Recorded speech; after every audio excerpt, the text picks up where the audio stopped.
Bu dəqiqələrdə davam edən Milli Məclisin növbəti plenar iclasının gündəliyinə 8 məsələ salınıb. İclasın əvvəlində Milli Məclisin sədri Sahibə Qafarova və millət vəkilləri müxtəlif məsələlərlə çıxış etdilər. İclasın gündəliyinə salınan əsas məsələlərdən biri insan alverinə qarşı mübarizə üzrə Milli Koordinatorun 2025-ci ildə ölkəmizdə insan alverinə qarşı mübarizə istiqamətində görülən işlərin illik hesabatıdır. Qeyd edək ki, həmin hesabat hər il hazırlanır.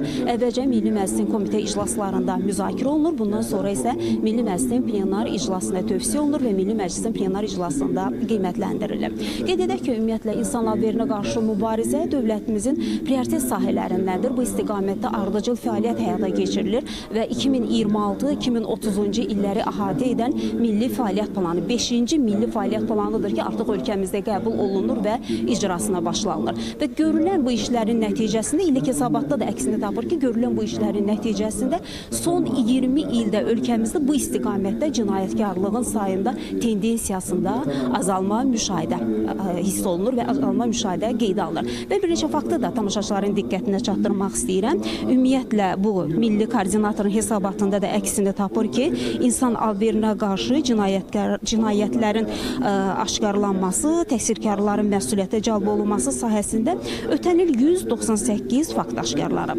Bu isə 2024-cü illə müqayisədə 8 cinayət faktı az deməkdir.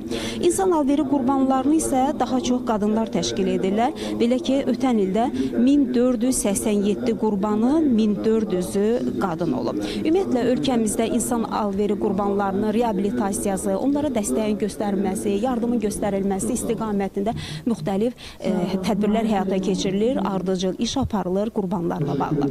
İclasın gündəliyinə digər məsələlər də salınıb. Həmin məsələlərdən biri Quba rayonunun inzibati ərazisi, bəzi yaşayış məntəqələrinin adlarının dəyişdirilməsidir. Eyni zamanda bugünkü iclasda bəzi qanun layihələrinə də əlavə və dəyişikliklər də olunacaq.